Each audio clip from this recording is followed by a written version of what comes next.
32 milliards d'euros, puis 35. Ces chiffres auraient dû symboliser la stabilité pour l'Afrique. Mais ils ont révélé une vérité plus troublante. Derrière ces promesses financières se cache un jeu de pouvoir, où l'aide militaire n'est qu'une façade, une porte d'accès à des ressources stratégiques.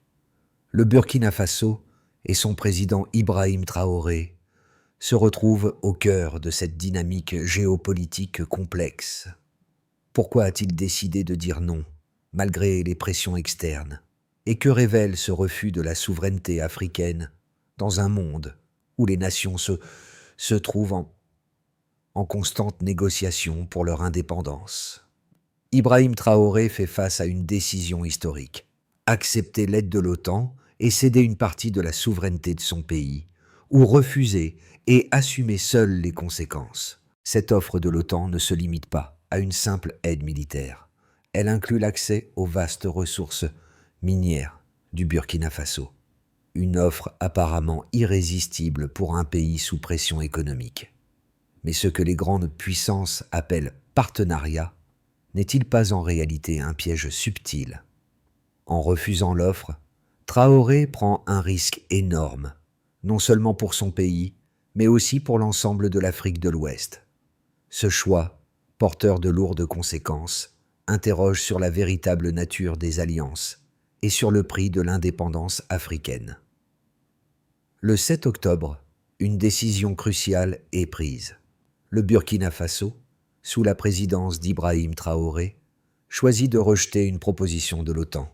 Une offre qui aurait permis un accès direct à ses ressources minières en échange d'une aide militaire. Mais ce n'est pas simplement une question d'argent ou de soutien militaire.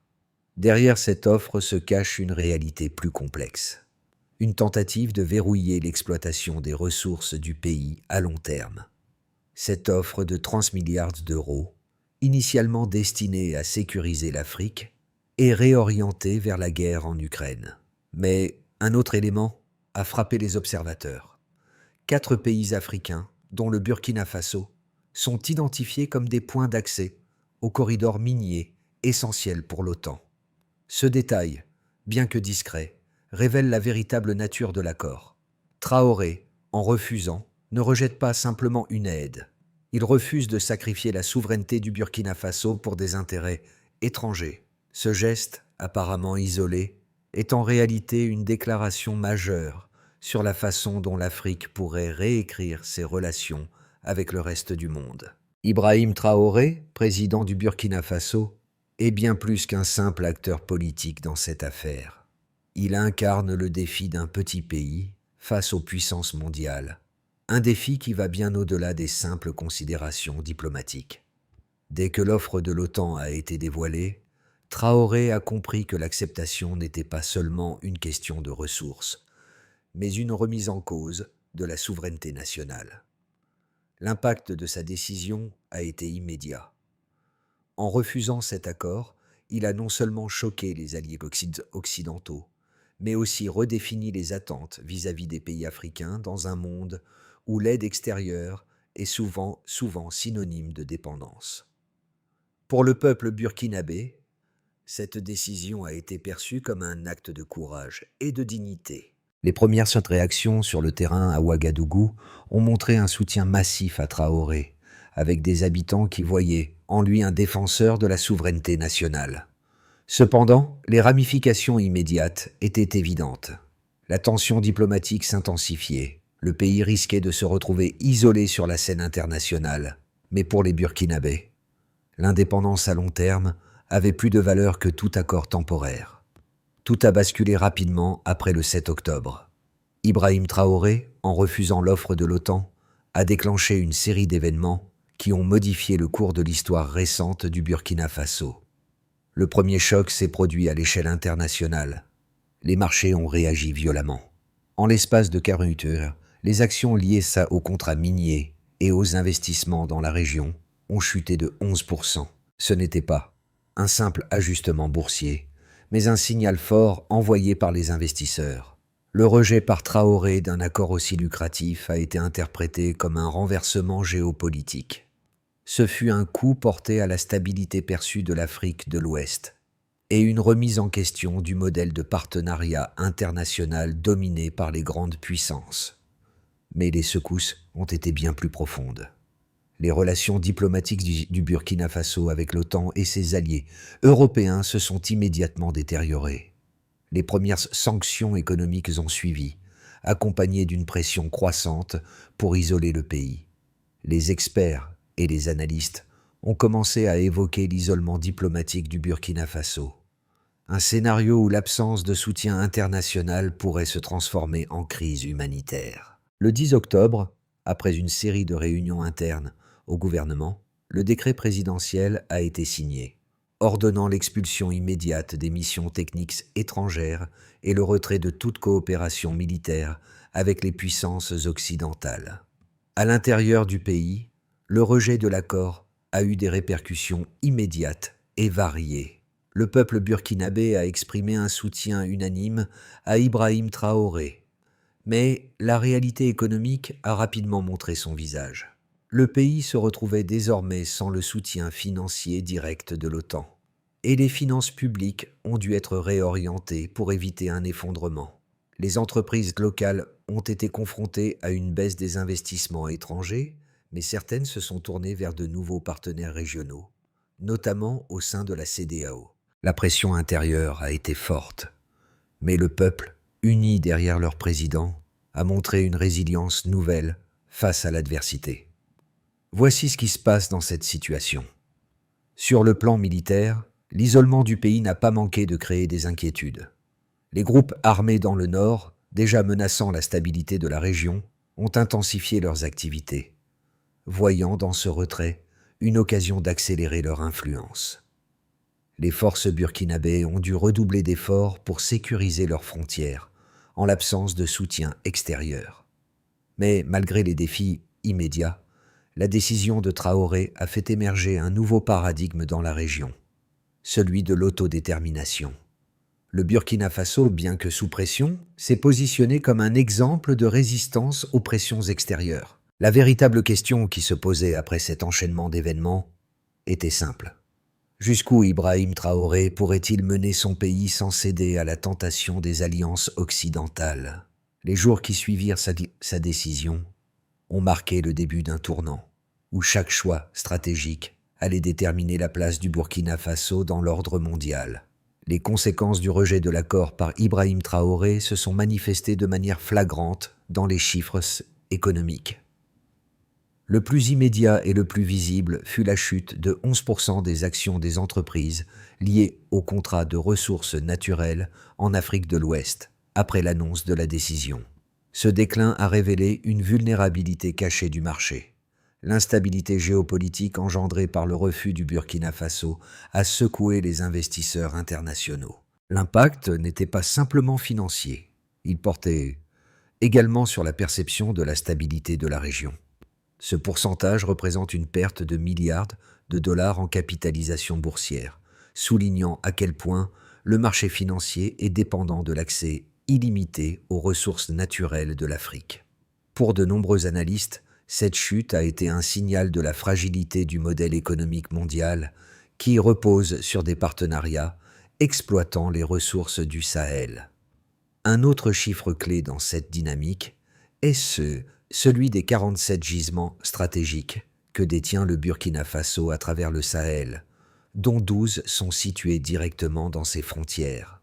Ces gisements, jusque-là surveillés de près par des entreprises et ONG internationales, sous couvert de protection et de coopération, deviennent désormais des atouts précieux que le pays entend gérer indépendamment. L'accès à ces ressources a toujours été un enjeu majeur, et leur contrôle est désormais perçu comme un défi direct à l'hégémonie des puissances extérieures.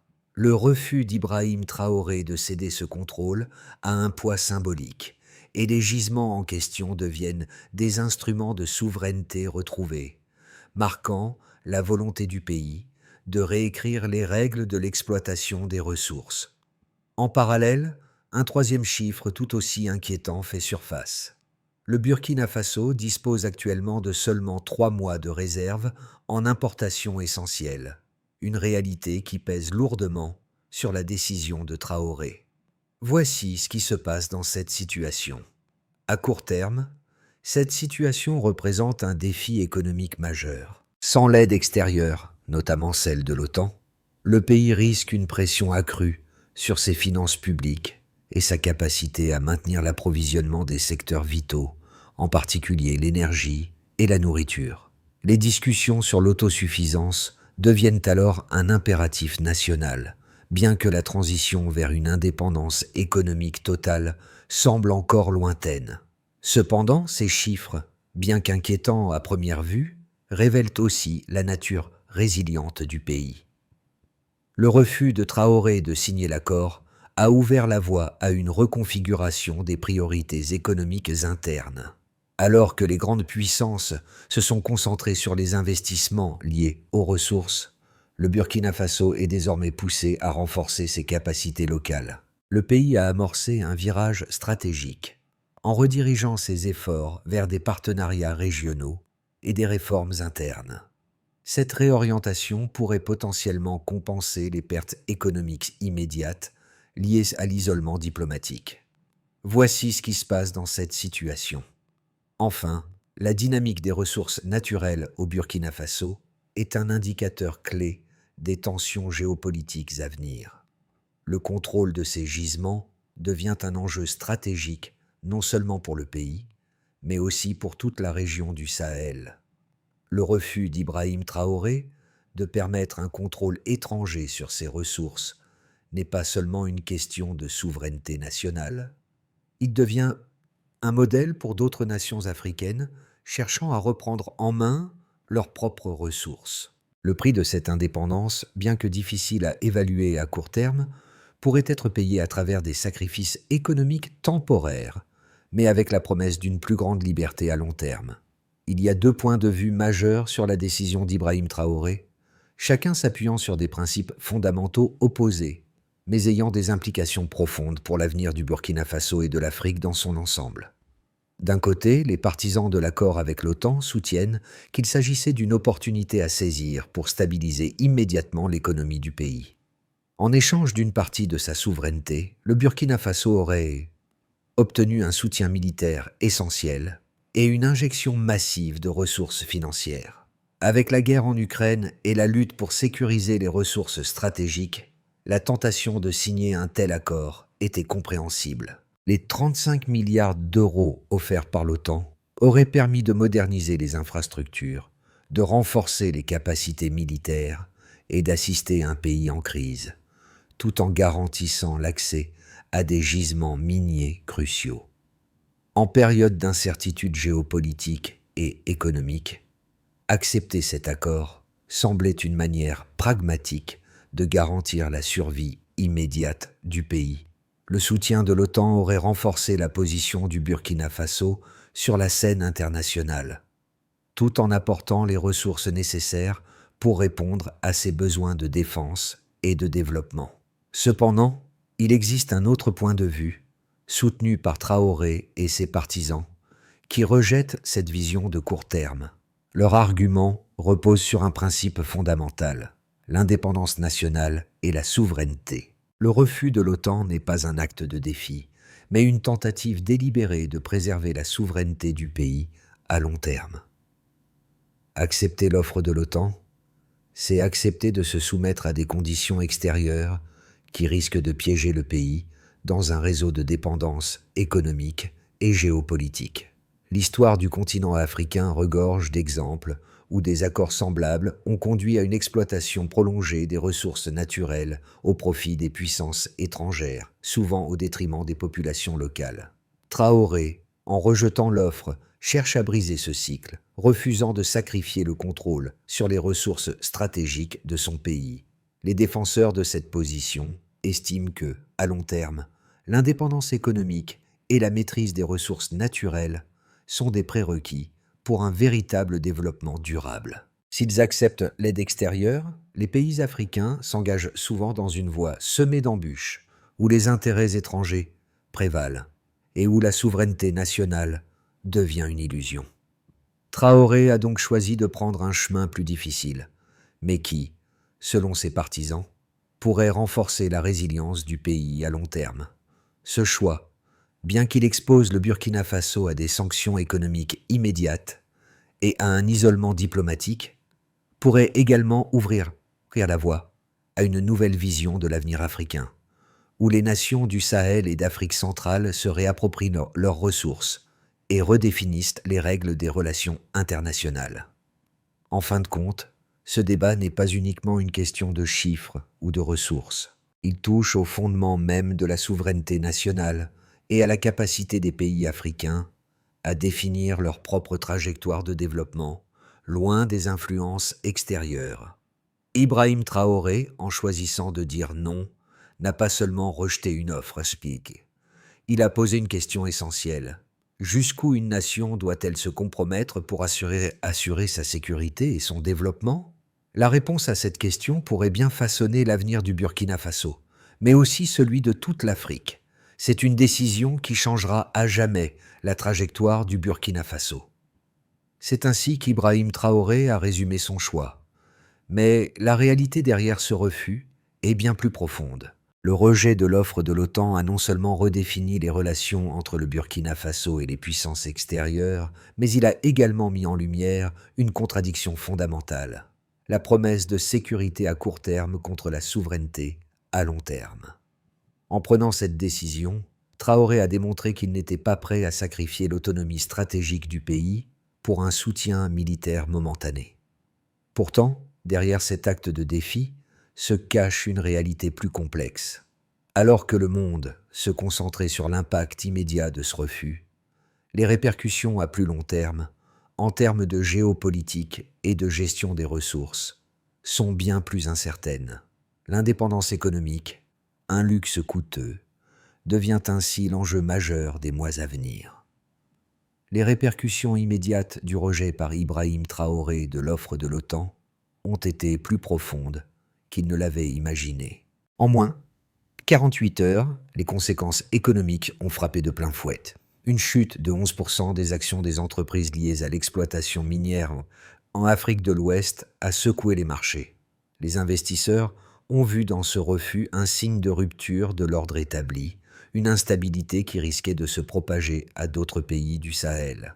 Ce déclin n'était pas qu'une simple réaction à une décision isolée, mais un signal qui remettait en question la stabilité géopolitique de toute la région. Les grandes puissances, dont l'OTAN, ont exprimé leur mécontentement par des sanctions économiques, accentuant l'isolement diplomatique du Burkina Faso. Les grandes entreprises minières, auparavant partenaires du pays, ont suspendu leurs projets et les relations commerciales avec les pays occidentaux ont subi un coup dur. Cette pression immédiate a mis en lumière la vulnérabilité du pays face à la dépendance à l'aide extérieure et aux investissements étrangers. Sur le terrain, cependant, la réaction populaire a été tout autre. Le peuple burkinabé, dans son ensemble, a vu dans ce refus un acte de dignité nationale, un retour en force de la souveraineté. À Ouagadougou et dans d'autres régions, des manifestations de soutien à Ibrahim Traoré ont eu lieu, avec des citoyens exprimant leur fierté d'avoir un leader capable de dire non aux puissances étrangères. Les autorités locales, tout en maintenant une politique de résistance, ont lancé des initiatives pour pallier l'isolement économique, en cherchant des partenaires au sein de la CEDEAO et d'autres pays africains. Le renforcement des alliances régionales est devenu une priorité, afin de créer des réseaux de solidarité qui atténueraient les effets des sanctions et des pressions économiques extérieures. Cependant, ces efforts ont été contrebalancés par des défis internes. Le pays, déjà fragile économiquement, a dû faire face à une pression accrue sur ses finances publiques. Les réserves en importation, qui ne couvraient que 3 mois de besoins essentiels, sont devenues un fardeau. Le secteur privé a connu un ralentissement, certaines entreprises locales se retrouvant dans l'incapacité de s'adapter à la nouvelle donne géopolitique. Le Burkina Faso a dû trouver de nouveaux moyens de financer ses priorités internes sans recourir à l'aide occidentale, ce qui a nécessité une réévaluation complète de ses priorités économiques et de ses ressources internes. Voici ce qui se passe dans cette situation. Sur le plan militaire, la décision de Traoré a également eu des effets significatifs. Le retrait des missions étrangères a laissé un vide en matière de sécurité, notamment face aux groupes armés à Bessaguès dans le nord. Le Burkina Faso a dû renforcer ses propres forces armées, mais l'isolement diplomatique a rendu l'approvisionnement en équipement militaire plus compliqué. La situation est devenue particulièrement tendue dans les zones frontalières, où les tensions avec les groupes militants se sont intensifiées, mettant à l'épreuve la capacité du pays à se défendre seul. À l'échelle internationale, la décision du Burkina Faso a provoqué un véritable bouleversement des équilibres géopolitiques.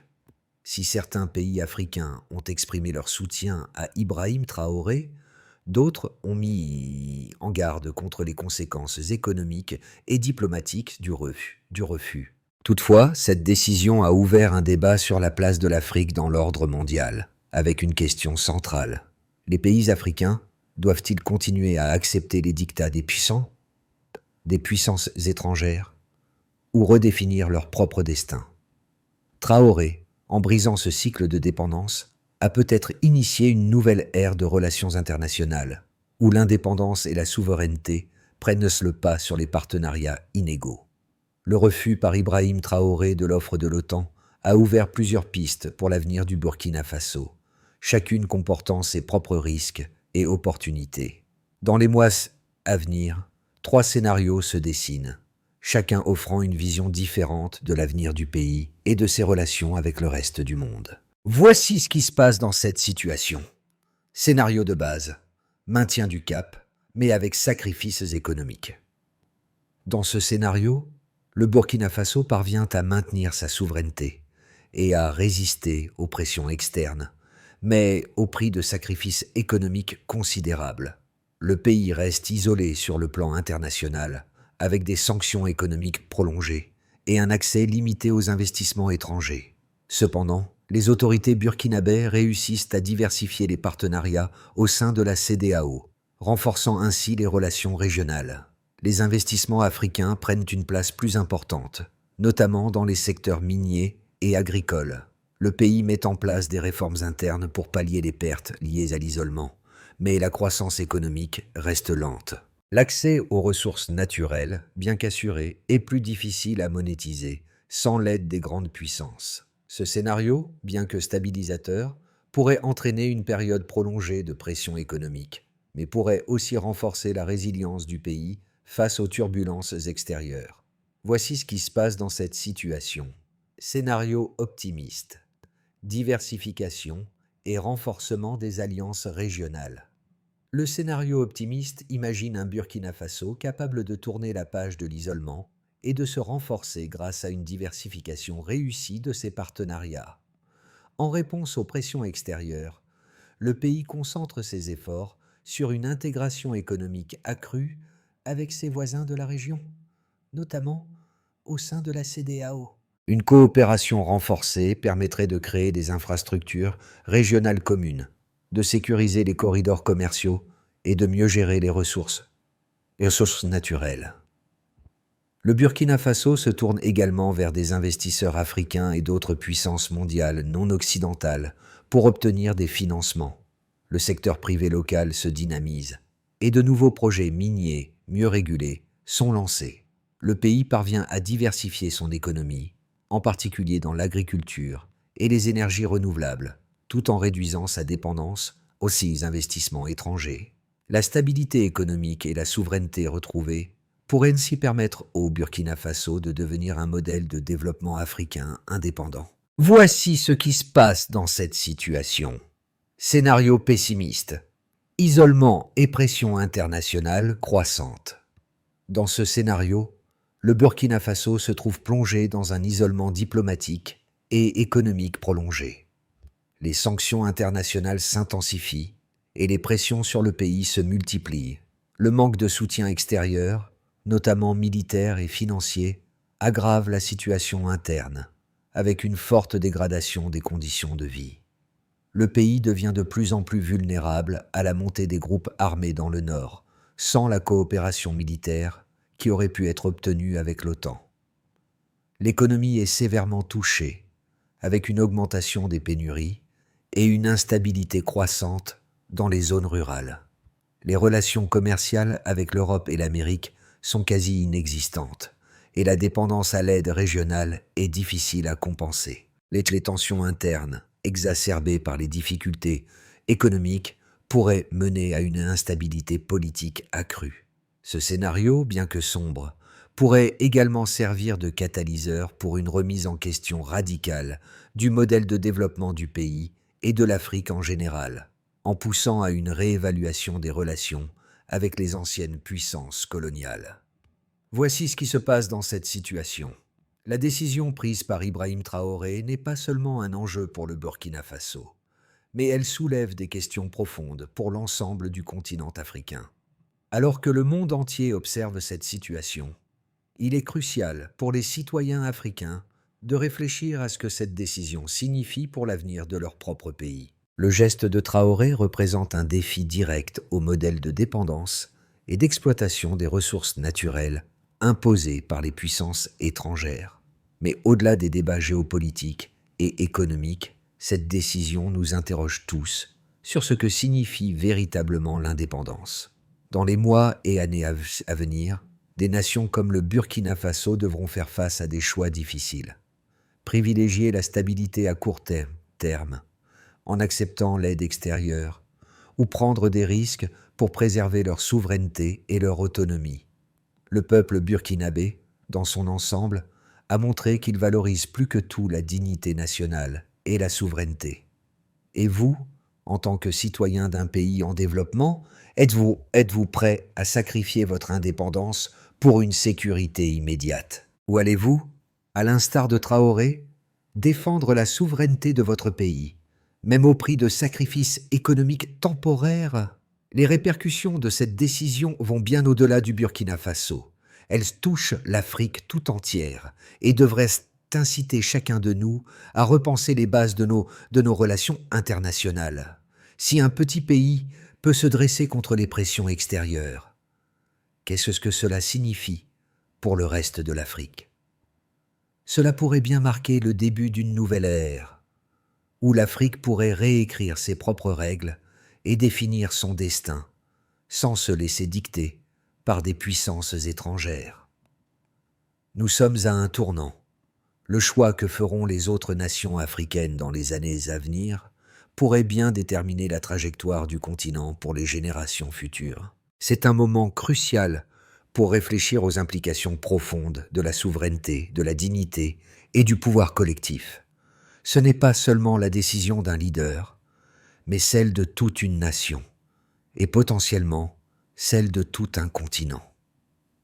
Voici ce qui se passe dans cette situation. À court terme, le Burkina Faso devra faire face à de nombreuses difficultés suite au rejet de l'OTAN.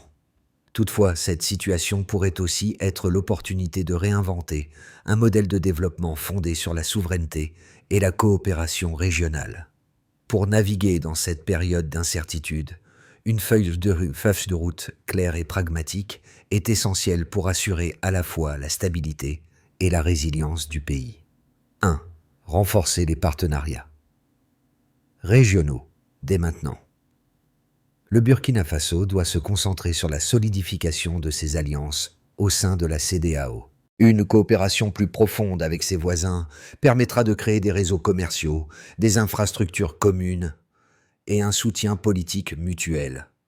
Les initiatives régionales, en particulier dans le secteur énergétique et minier, devraient être au cœur de cette stratégie. En se rapprochant des autres nations africaines, le Burkina Faso peut non seulement réduire sa dépendance aux grandes puissances étrangères, mais aussi renforcer son influence dans les affaires régionales. 2. Diversification économique, dans les 6 mois. La diversification économique sera cruciale pour réduire la vulnérabilité du pays face aux fluctuations des investissements étrangers. Le secteur agricole, souvent négligé au profit des ressources minières, doit être un axe clé de cette transformation.